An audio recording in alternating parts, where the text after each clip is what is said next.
Buenos días. Entonces, vamos a continuar la clase, lo que es fisiología gastrointestinal. Ayer vimos, por ejemplo, la parte del efecto de la aplicación, que es declarado primeramente por la parte ósea, donde participa el maxilar superior e inferior. Gracias a los dientes se produce la trituración, pulverización y la mezcla con la saliva, produciendo el bolo alimenticio. Entonces, una vez que se produce este bolo alimenticio, se tiene que deglutir, ¿ya? Entonces, en la deglución, como hemos dicho, existen tres periodos, que es el periodo bucal, el periodo faríngeo y el periodo esofágico. El periodo bucal es voluntario y el periodo faríngeo y esofágico es involuntario. Entonces, en este periodo bucal, entonces ya está formado el bolo alimenticio, entonces ahí se tiene que tragar el bolo,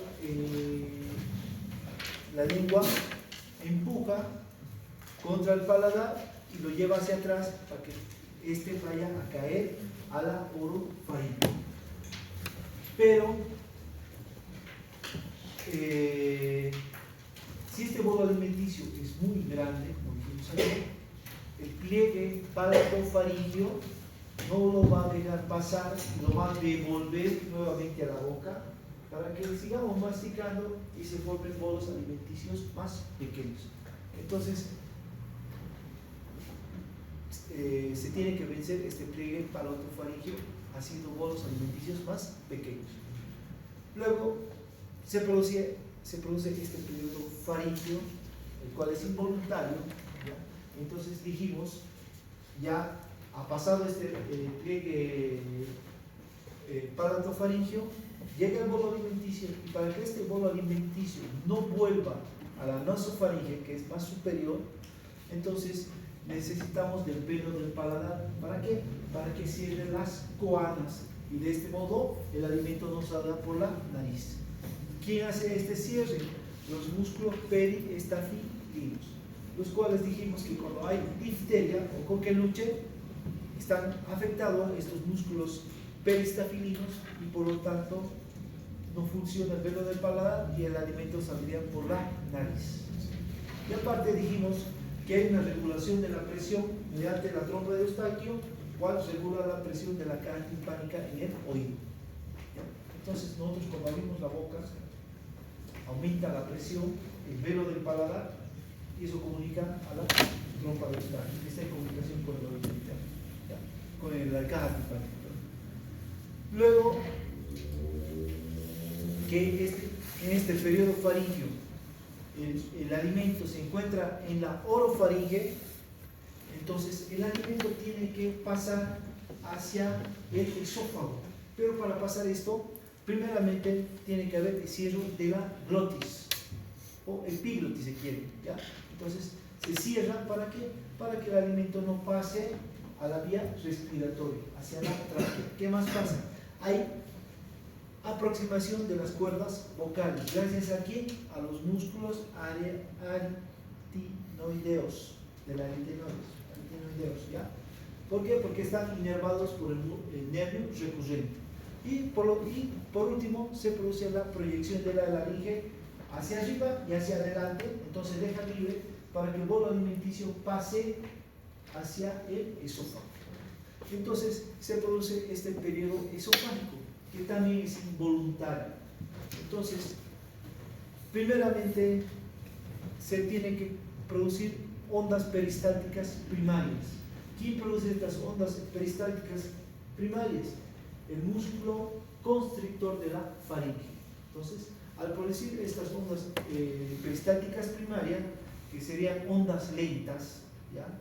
Por eso ondas lentas que no son contracciones como tal, sino son ondas lentas que tienen ritmicidad, ¿ya?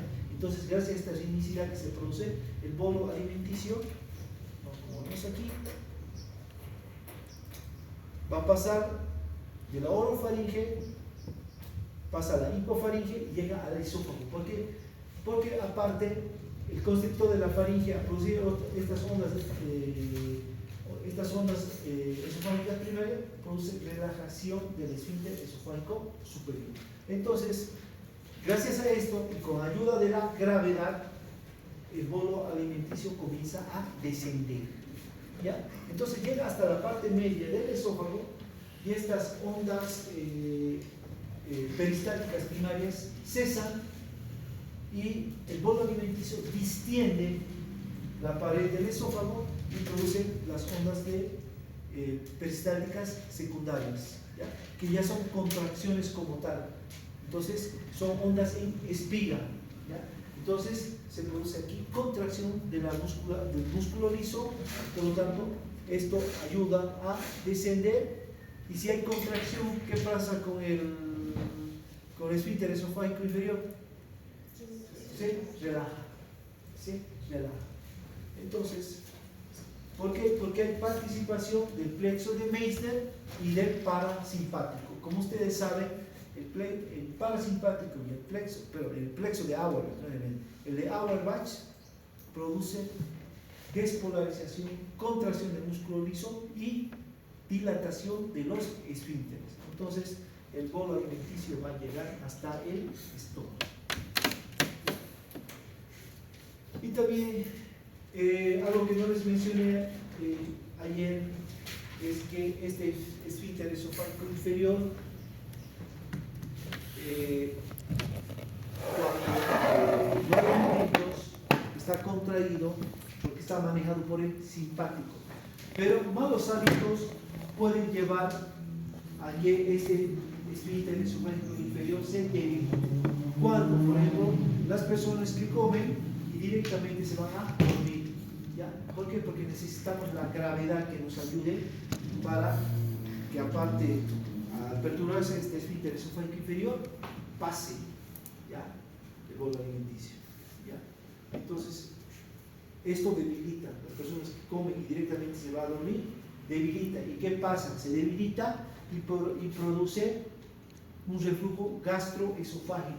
Entonces, esto produce la pirosis. Entonces, si usted tiene un familiar en casa que siempre se anda quejando de pirosis, o sea, ese reflujo que siente hasta la garganta, tiene que decirle que no, que coma y esté sentado por lo menos unos 45 minutos para que haya digestión. Si no, se va a producir este reflujo gastroesofágico. ¿Qué más debilita el esfínter esofágico? Las personas que se inducen al vómito. Bueno, personas que no quieren subir de peso y que andan vomitando cada rato. Entonces, ¿qué le van a provocar aquí? Debilidad del esfínter esofágico inferior. Entonces, inducen igualmente al vómito, ¿ya? Igualmente, las personas que, según ellas, por vomitar no se van a emborrachar, igual, lo mismo. Entonces, todo esto, malos hábitos, causan debilidad del esfínter esofágico inferior. Y como ya vimos, la enfermedad de la acalasia, que es la destrucción del plexo de Auerbach. Entonces, no hay quien se oponga al simpático. Entonces, ¿qué hace el simpático? Dilata el esófago, porque produce relajación y hiperpolarización de las fibras musculares lisas y produce contracción del esfínter esofágico. ¿Ya? Entonces, ya hemos pasado todo esto y ahora se va a producir lo que es la motilidad gástrica. ¿Ya? Entonces, como vemos aquí, tengo un estómago. Se van a producir tres procesos aquí. Uno es el almacenamiento, otra es la mezcla y otra es la evacuación. ¿Ya? Ahora, para entender bien esta parte, tenemos que saber las partes del estómago. Como sabemos, el estómago tiene un cuerpo, que es la parte media, ¿ya? Mira aquí. El cuerpo, que es la parte media, que se caracteriza por tener una cara anterior, una cara posterior, una curvatura menor y una curvatura mayor, ¿ya? Luego tenemos al fundus.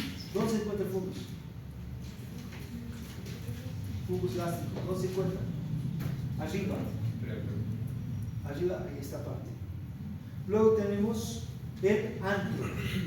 El antro, el cual se encuentra en relación con el píloro, ¿ya?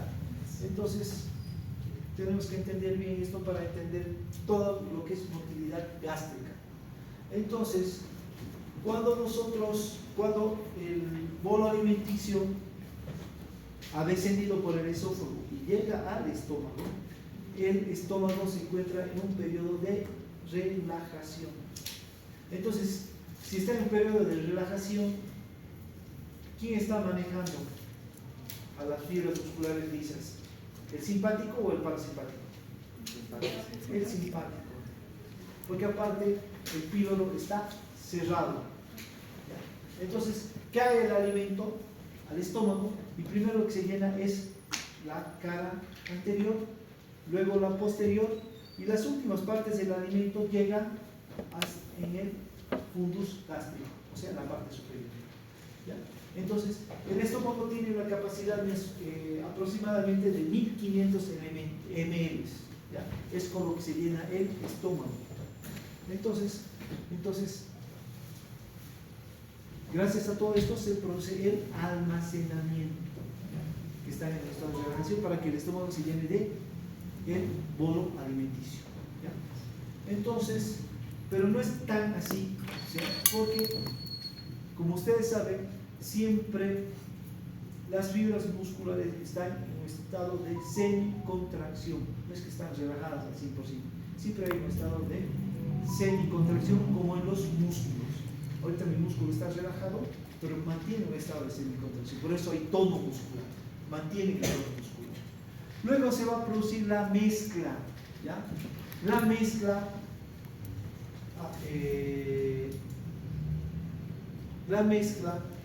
se produce primeramente por las ondas lentas. Estas ondas lentas ¿tienen contracción o no? ¿Se consideran contracción? No. ¿Por qué no tienen ondas lentas? Estas ondas lentas se debe a la entrada de sodio. Tienen ritmicidad. ¿Ya? Entonces, estas ondas lentas a nivel del estómago más o menos son de 3 por minuto y son suficientes para producir la mezcla con el ácido clorhídrico. Entonces, se produce esta mezcla, ¿ya? Mediante las ondas lentas y mediante estas ondas lentas llegan hasta el píloro, pero estas ondas lentas no son capaces de vencer al píloro, ¿ya? Porque el píloro está contraído. Entonces rebotan, como vemos aquí, ¿ya? Y estas ondas vuelven hacia el cuerpo, donde se ha producido esta mezcla que parte de la parte media del estómago. Entonces, hay un movimiento de mezcla que se hace como un molino. Y entonces, aquí el bolo alimenticio se hace pastoso, blanquecino, y esto se conoce como quimo. ¿Ya? Entonces, luego que se ha producido la mezcla, gracias a estas ondas lentas, se producen las ondas de contracción. Estas ondas de contracción, que ahora sí son las ondas de espiga, ¿ya? Son contracciones como tal, ¿ya? Entonces, el quimo, entonces, este movimiento peristáltico va a ir contra el píloro para que se produzca la evacuación. Esta evacuación que tiene que tener una característica que tiene que ser lenta y diluida, ¿ya? Esa es la principal característica, ¿ya? No puede ser violenta, ¿ya? Entonces, este mecanismo de evacuación se produce gracias al píloro, al antro, a nivel del estómago y al duodeno. Estos tres producen el mecanismo de evacuación. Como vemos aquí en esta imagen, están venciendo al píloro. Así como se produce de manera lenta, ¿ya? Entonces ahí tenemos al píloro. El píloro está formado por fibras musculares lisas, ¿ya? El píloro en griego significa guardián, ¿ya? Entonces el píloro es el esfínter que determina la cantidad de quimo que va a pasar, ¿ya? Cuando se produce ese estado de contracción, ¿ya? cuando se contrae el estómago, cuando se producen esas contracciones, ¿ya? Él determina cuánto de quimo pasar, por eso también es lento y diluido. Cuando no existe alimento en el estómago, este píloro se mantiene abierto, ¿ya? Semiabierto, pero no, semiabierto. ¿Para qué? Para que el reflujo del intestino vaya hacia el estómago. Y este reflujo intestinal se caracteriza porque tiene bicarbonato de sodio. ¿Quién es el que produce bicarbonato de sodio en el jugo intestinal? Es el páncreas. Entonces, este bicarbonato de sodio va hacia el estómago. ¿Para qué? Para regular la acidez que se produce por el ácido clorhídrico. Luego tengo en el estómago la evacuación que es producido por el antro a nivel de ¿qué pasa? Entonces se producen estas ondas de contracción, las cuales provocan un anillo de contracción, ¿ya? Este anillo de contracción que va a producir lo que se conoce como bomba pilórica. Entonces ese anillo de contracción que se produce aquí hace que pase el quimo de manera lenta y diluida. Se forma a nivel del antro, que está cercano al píloro, estas ondas en espigas que producen contracción forman este anillo de contracción que se conoce como bomba pilórica, que tiene participación del plexo mientérico. ¿Por qué? Porque el plexo mientérico agua y vasos produce contracción con el parasimpático. Aparte necesitamos la participación de la gastrina, ¿ya? La gastrina es una hormona que favorece la motilidad gástrica, por lo tanto favorece igualmente a la bomba pilórica para que el quimo pase por el esfínter, venza al esfínter pilórico. Luego tenemos el duodeno, también participa en el mecanismo de evacuación. ¿Cómo lo hace? Por ejemplo, si se produce una distensión, o sea, pasa exceso de quimo hacia el duodeno, entonces este va a distender las paredes del duodeno, entonces se produce un reflejo por el cual disminuye la motilidad gástrica. ¿Para qué? Para que la evacuación sea más lenta y diluida. Puede haber paso de sustancias irritantes. Estas sustancias irritantes que hacen que las paredes del duodeno hagan que la motilidad gástrica igual disminuya. Por lo tanto, igualmente va a pasar entonces el quimo de manera más lenta y diluida. Lo mismo hace sustancias ácidas. Si son sustancias muy ácidas que nosotros hemos comido, igualmente estimula a las paredes del duodeno para que la motilidad gástrica sea más lenta. Elementos con grado de osmolaridad. María Liz, ¿qué hemos dicho que era osmolaridad? ¿A qué se refiere con osmolaridad? Mariana, ¿ya? Ok, ¿está bien?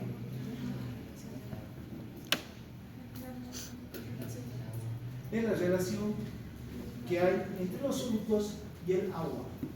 Por eso hay sustancias hiperosmolares, isosmolares e hipoosmolares.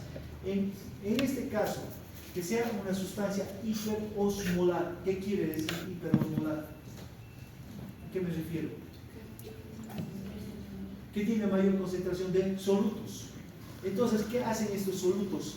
Si están a nivel del duodeno, va a hacer que atraigan agua de los capilares del intestino, atrae agua, porque usted sabe que la osmolaridad del agua va de un lugar de menor concentración a uno de mayor concentración de solutos. Entonces, el agua va a comenzar a escapar hacia la luz del intestino, desde los capilares. Entonces, para restar esta hiperosmolaridad, ¿qué es lo que va a provocar? Que aumente la contracción del intestino delgado. ¿Para qué? Para eliminar esta sustancia hiperosmolar. Por lo tanto, se está provocando una diarrea hiperosmolar. Y por último, igualmente, si Si son alimentos, o sea, este quimo que se ha formado en el estómago está rico en proteínas, lípidos, hidratos de carbono, igualmente esto estimula las paredes del duodeno. ¿Para qué? Para que disminuya la motilidad gástrica. Entonces,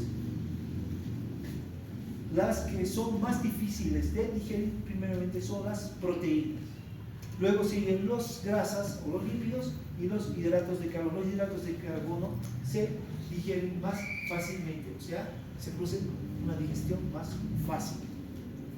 Es por eso que, por ejemplo, si usted, digamos, no querría emborracharse tan rápido, porque la absorción del alcohol se produce sobre todo a nivel del estómago y del duodeno, sobre todo en la primera porción del duodeno. Entonces, ¿qué tendría que hacer? Usted debe comer huevos, porque son difíciles de digerir, leche, ¿ya? Entonces, estos alimentos se digieren, ¿qué hacen? Disminuyen la motilidad gástrica, porque son difíciles de digerir. Por lo tanto, el alcohol se va a absorber mucho más lento. Por lo tanto, es más difícil que te emborraches si comes antes eso.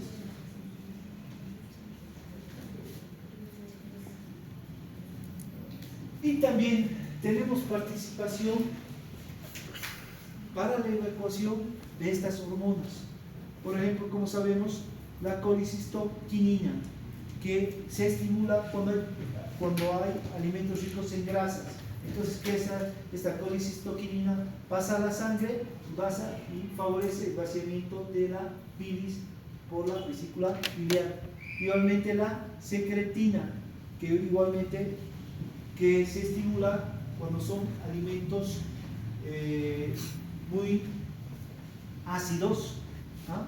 Entonces, igualmente disminuye la motilidad gástrica.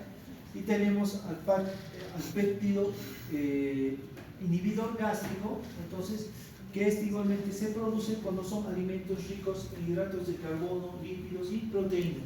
¿Qué hace? Disminuye la motilidad gástrica. El único que aumenta la motilidad gástrica es la gastrina. La gastrina que participa junto cuando se produce este anillo de contracción. ¿Ya? Ahora, se ha visto sobre todo en los niños o en las personas jóvenes que cuando el estómago está vacío durante 2, 3, 4 horas, ¿ya? O sea, tienes una hora determinada para comer, por ejemplo el desayuno, y no has comido el desayuno, 3, 4 horas después se produce una contracción, ondas de contracción, o sea, ondas de espiral en el estómago, que es una contracción tetanizante, ¿ya? Que más o menos dura unos 20, 30 minutos y es un dolor de hambre, ¿ya? Entonces, es por eso que te duele cuando no comes, ¿ya? Es por eso. Entonces, luego pasa este tiempo y desaparece este tipo de contracciones. Igualmente se han visto en personas que están en inanición, ¿ya? No comen por mucho tiempo, y a los 4 o 5 días se va a producir este tipo de contracción tetanizante en el estómago porque no hay alimentos. Entonces, igualmente ya este dolor de hambre que se lo llama, a los 7 o 8 días desaparece, ¿ya? Entonces, luego que esta persona vuelva a comer, lo tiene que hacer muy lentamente. Reflejo de la deglución, ¿ya? Entonces, primeramente, como sabemos, tiene que haber una parte receptora, ¿ya? ¿Dónde se encuentran estos receptores? En la deglución se encuentra en la parte dorsal y posterior de la lengua, se encuentran en el velo del paladar, en los pilares palato-faringios, ¿ya? Entonces, todos estos receptores que se encuentran aquí van a ir a la parte sensitiva del nervio trigémino y del nervio glosofaríngeo, sería la parte aferente. y estos se dirigen hacia el centro de la deglución, que se encuentra a nivel de la protuberancia y del bulbo raquídeo. Y de ahí va a salir la vía eferente, ¿ya? La vía eferente está dada por el quinto par craneal. ¿Cuál sería? Trigémino. El noveno, glosofaríngeo. El décimo, vago. El onceavo, ¿cuál es el onceavo? El espinal. Y el decimosegundo, que sería el hipogloso. Entonces, todos estos nervios forman la vía eferente: trigémino, hipogloso, vago, espinal e hipogloso. Forman la vía aferente, en los cuales van a dar el reflejo de la deglución. Motilidad del intestino delgado. ¿Ya? Entonces, como sabemos, el intestino delgado está formado por el duodeno, el yeyuno y el íleo. ¿Ya? Entonces, aquí, este quimo que ha pasado del estómago, ¿ya?, se tiene que mezclar con la bilis, los jugos intestinales y el jugo pancreático. Entonces, se tiene que producir un movimiento de mezcla, ¿ya? Entonces, este movimiento de mezcla se caracteriza por dilataciones, ¿ya?, amenizadas por una contracción. Entonces, estas dilataciones seguidas por una contracción van a producir un movimiento de mezcla. Dice que una dilatación grande está seguida por dos dilataciones pequeñas, y es ahí donde se va a producir esta mezcla del quimo con la bilis, los jugos intestinales y el jugo pancreático. ¿Ya?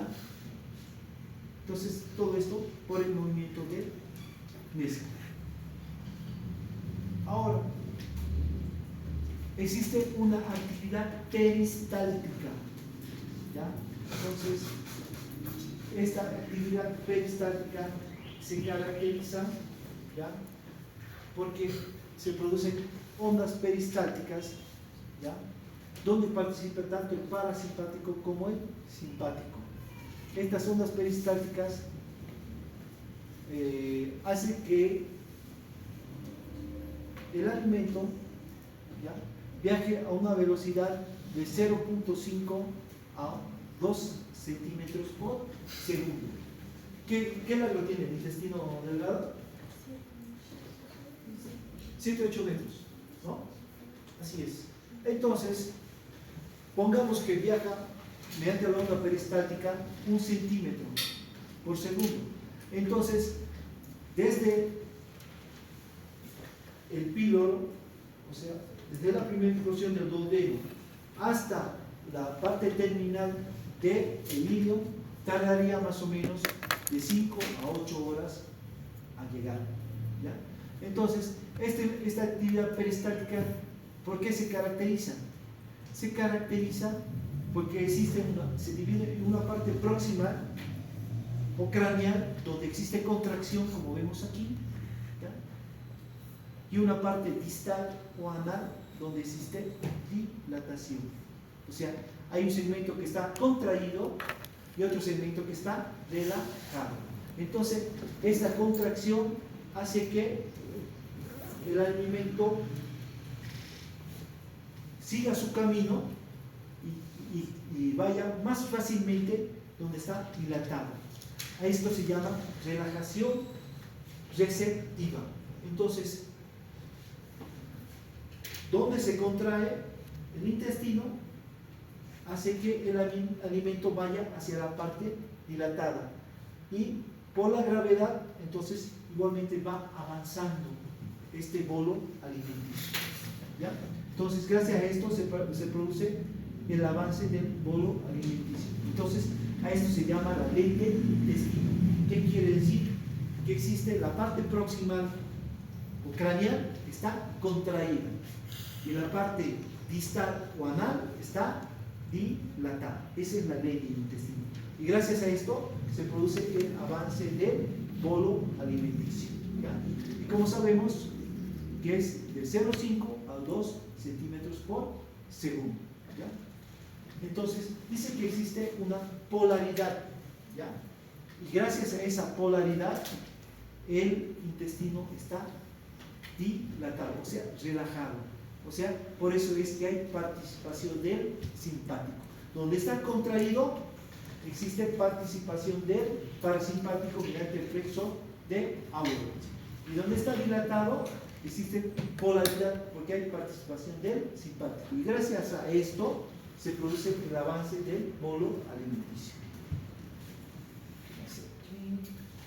Ahora, en el intestino delgado, cuando el alimento que ha llegado está contaminado, por ejemplo, por salmonela, ¿ya?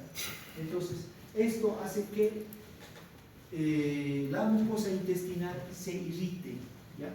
Esta irritación es transmitida al plexo de Auerbach, ¿ya? Entonces, ¿qué va a producir? Hace que esta actividad peristáltica aumente. Entonces aumenta a 50 centímetros por segundo. Entonces, aquí que se ha producido una enteritis, una inflamación de las paredes del intestino delgado. Entonces, esta enteritis, este aumento de la actividad peristáltica que hace que se traslade más rápidamente ese alimento contaminado para que sea eliminado por las heces fecales.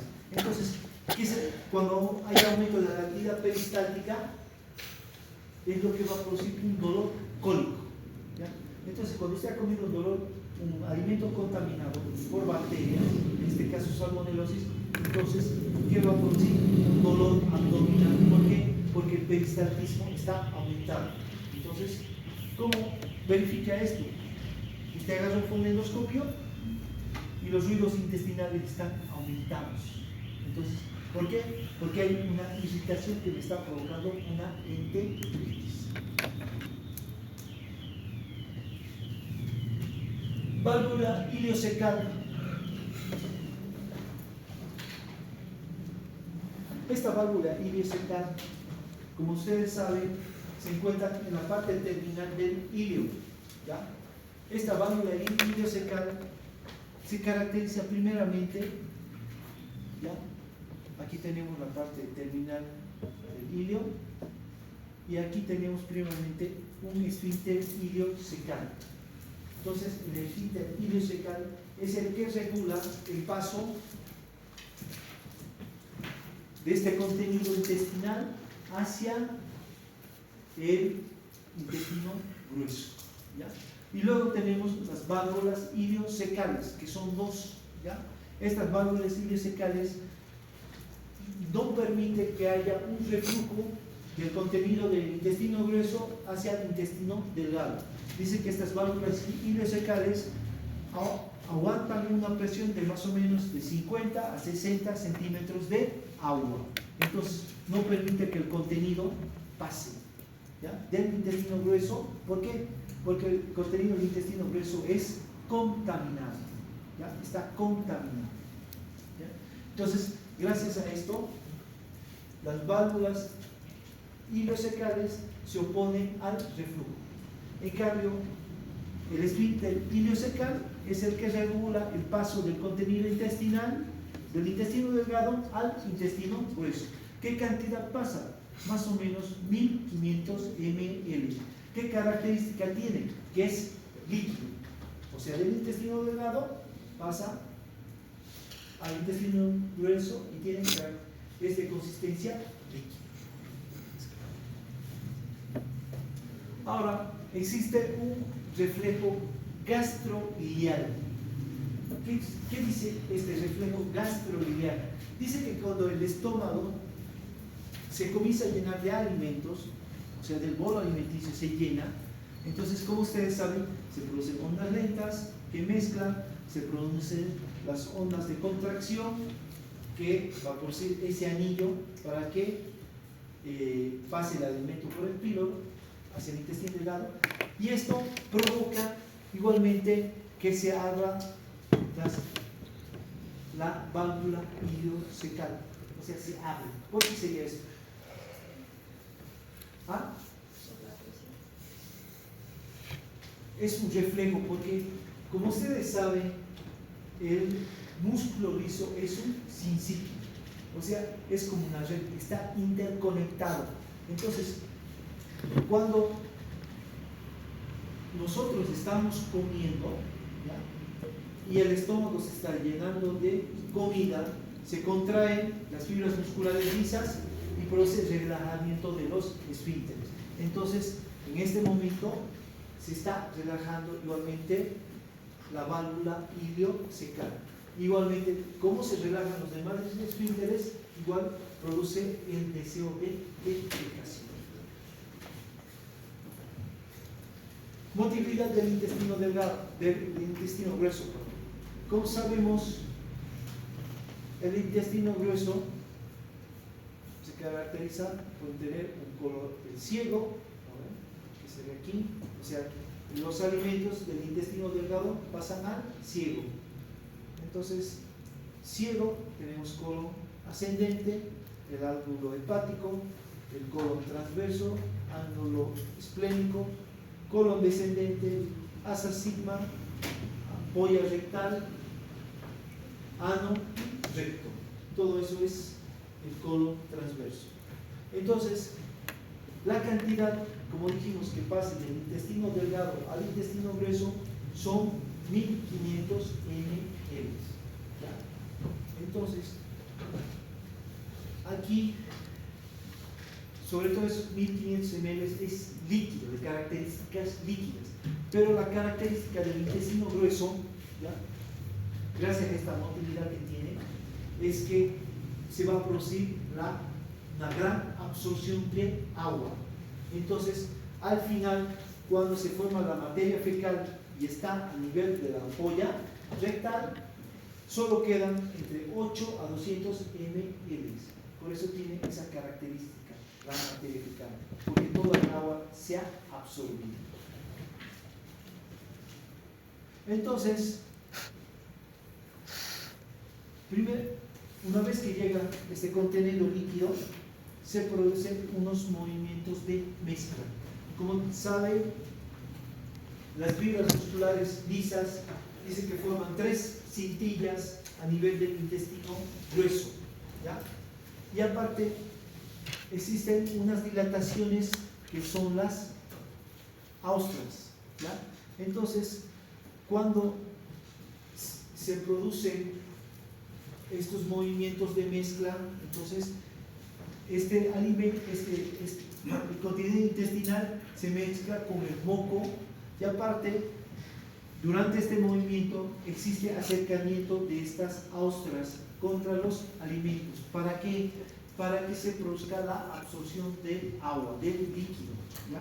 Y gracias a esto, ¿ya?, entonces la consistencia de este contenido intestinal va a cambiar, ¿ya? Entonces, aquí a nivel del ciego, del colon ascendente, tienen características líquidas.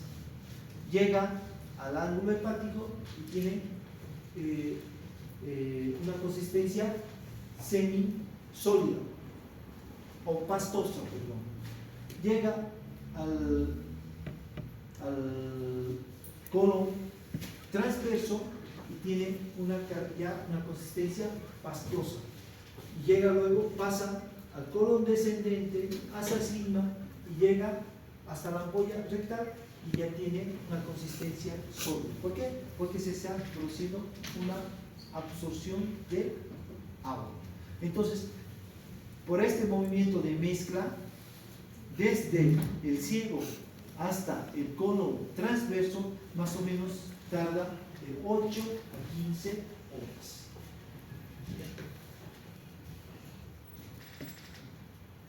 Luego, igualmente existen movimientos de propulsión.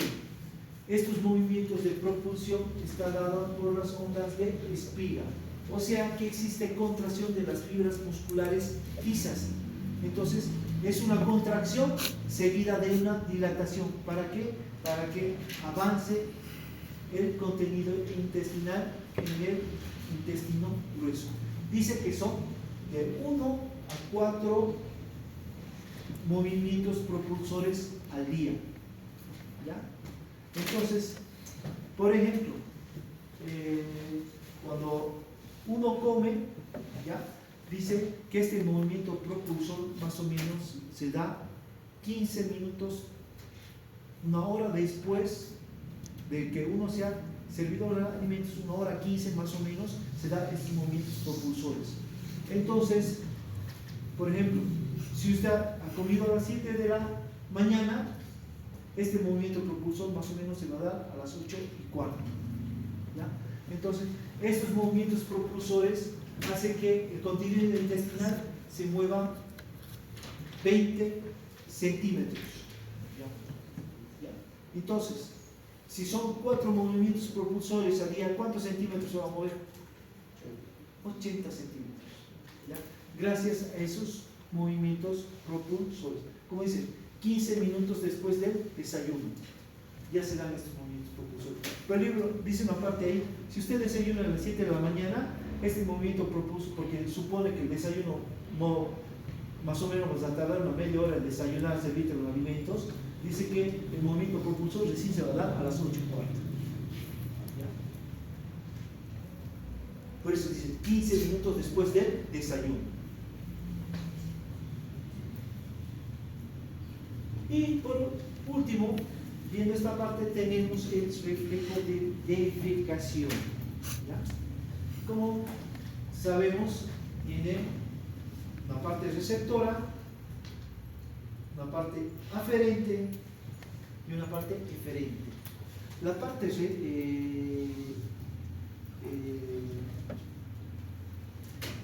receptora se encuentra a nivel de la ampolla rectal. La ampolla rectal, generalmente está vacía, pero cuando se llena de materia fecal, ahí tenemos mecanos receptores. Entonces, estos mecanos receptores, como vemos, aquí esta sería la ampolla rectal, son estimulados y por fibras aferentes que vienen de S2 y S3. Sí, de S2 y S3, ¿qué nervio sería? ¿Qué nervio nace de S2 y S3? Nervio pélvico. Entonces, la parte receptora de este nervio pélvico, esta estimulación por los mecanos receptores, viaja hasta el asta posterior de S2 y S3. Y ahí hace sinapsis con neuronas anteriores, o sea, con motoneuronas. Y estas motoneuronas, entonces, viajan nuevamente y van hacia el pleso de Auerbach. ¿Y qué van a producir? Contracción. ¿Para qué? Para que se elimine la materia fecal. Y igualmente inervan el esfínter anal interno. ¿Qué produciría en el esfínter anal interno? Relajación. Entonces, el esfínter anal interno se relaja. Pero el esfínter anal externo es voluntario. ¿Ya? Entonces, uno es por eso que puede retener la materia fecal. Entonces, hay desde la corteza, ¿ya? Como vemos aquí, hay una sinapsis que hace con una motoneurona anterior, entonces da un nervio motor esquelético. ¿Qué quiere decir esto? Que el esfínter anal externo está formado por fibras musculares esqueléticas. Por lo tanto, es voluntario. Entonces, mediante la corteza, usted puede manejar el esfínter anal externo. ¿Ya? Y como vemos aquí, igualmente, existen fibras motoras del asta anterior que van hacia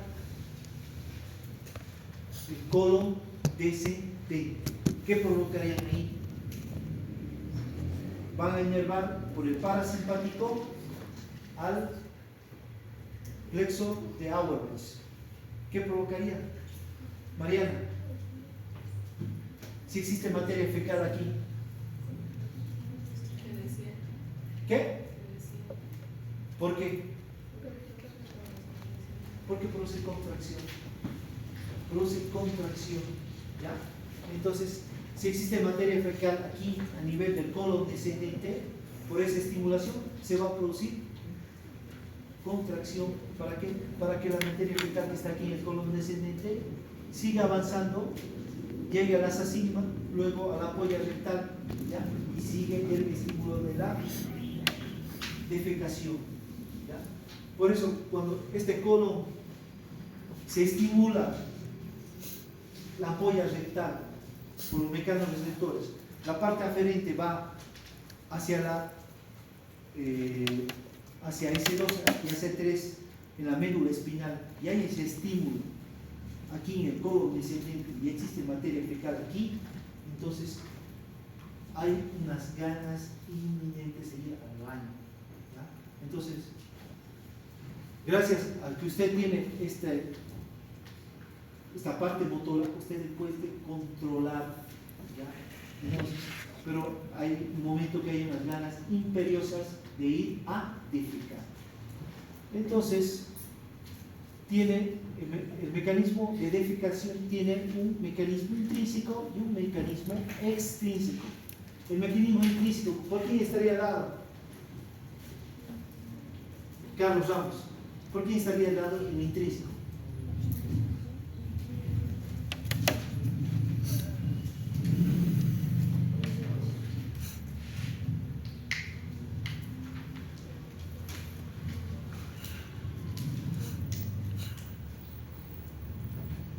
El intrínseco estaría dado por el plexo de Auerbach.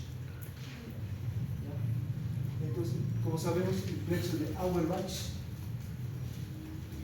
es el plexo de Auerbach y el parasimpático. ¿Por qué? Porque producen la contracción del intestino grueso. ¿Por qué? Porque los mecanos receptores de la polla rectal han sido estimulados. Y por el nervio pélvico, la rama aferente, llegan a la médula espinal S2 y S3, y las ramas motoras van hacia el colon descendente y hacia el asa sigma, ampolla rectal, y producen contracción para que salga la materia fecal. Y aparte, durante este mecanismo intrínseco existe participación de los músculos abdominales, igualmente del piso pélvico. ¿Para qué? Para que se produzca este reflejo de Valsalva, se llama. Entonces, el reflejo de Valsalva es cuando metes aire, ¿ya? Y cierras las cuerdas vocales y haces un pujo. Entonces, ese pujo se llama reflejo de Valsalva. Infla los pulmones y hace ese reflejo de pujo. Y luego tenemos el mecanismo extrínseco. El mecanismo extrínseco está manejado por la parte voluntaria, o sea, por la inervación que hay a nivel del esfínter anal externo, que es voluntario. ¿Qué nervio sería? ¿Qué nervio sería? ¿Pero? Sería el pudendo. ¿Ya? Entonces, gracias a esto se produce el mecanismo de defecación. ¿Qué vemos aquí? La próxima vez